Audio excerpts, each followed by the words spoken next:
I think one of the worst experiences one can experience, I think, in life is to be alone for Christmas, not have a place to share the Christmas meal with, and to be part more so of a family.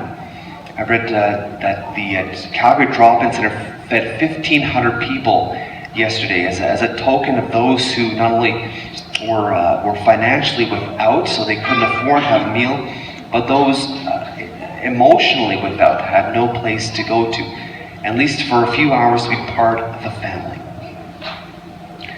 Now, we maybe at our own family dinners yesterday, we had people who were biologically part of our family, and maybe people who would consider our family who are not necessarily biologically connected to us. And so what makes a person a part of a family? I mean, of course, we have people maybe don't get along so well, and maybe others we do, whether they be biologically bound or just by friendship. But I think what makes a family is love. And when we think about love, we may have a certain idea, but I think the sense of love, especially for Christians, is a Greek word which means agape, which is to love another for the other's sake, not for anything that one receives in return. And I think this is what keeps a family together, is love, to love another for another's sake. And I think there are two wonderful examples of great individuals who've shown us how to love in a family. Of course, in our gospel today, we encounter Saint Joseph. And in Matthew's gospel, Joseph experiences all these dreams because it's almost, he's bewildered by the decisions he must make and must be divinely guided to also look after this divine child that he is responsible for. So, of course, he has to make the decision and choice to love Mary, even though she's with child and it's not his child, to take her as my wife or not. And not only that, but in today's gospel, this dream comes where he must take Mary and Jesus and go to Egypt because of Herod, who wants to kill the child.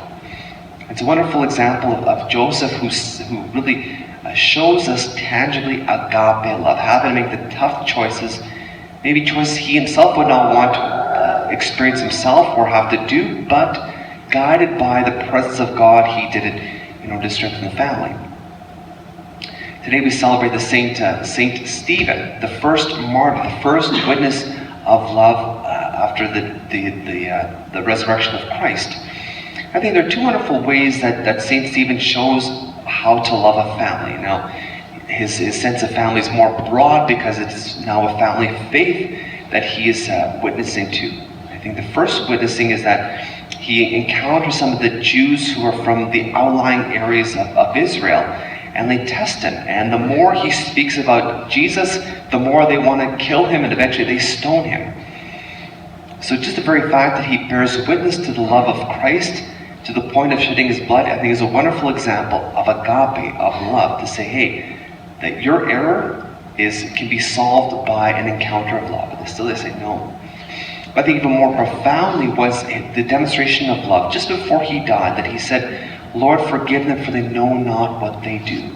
It's a remarkable gesture of forgiveness of his enemies. It's another gesture of love. So by what Joseph did, what Stephen both did, and they reveal what it means to be part of a family. And I think being a part of a family, as we've just heard from our passage from Colossians, is forgiveness.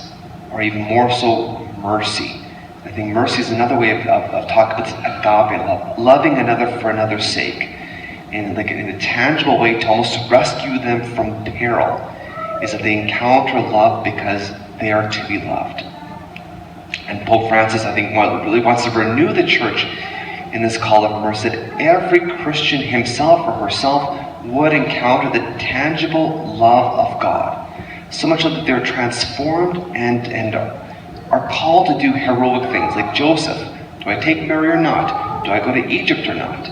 For Stephen, do I bear witness to Christ or do I not? Do I forgive my enemies or not? And here they show wonderful examples of the call to agape love, to merciful love, to the love that forms a family. And I think it's important for us to also look to the example of Stephen, Joseph, and all the great saints as witnesses of the call to form the human family, both our own families at home or among our biological connections, as well as our family of faith. And again, going back to this year of mercy, as we encounter more tangibly the love that God has for us, that He's rescued us without any kind of merit on our own, and then turn to share that with others. And for Pope Francis, I think it's a call also to renew the whole church and to bear witness to those people who maybe are on the outskirts of society, who've never encountered God's merciful, tangible love, and let us do it. So Christmas is a great celebration that God is with us, and we want to celebrate with our families. Not necessarily those who are biologically connected to us, but also those who are our good friends, and we're willing to be merciful to them. And so, as we celebrate Christmas the next few days, and also this year of mercy, let's bring to others this message of mercy so they never feel that they are alone.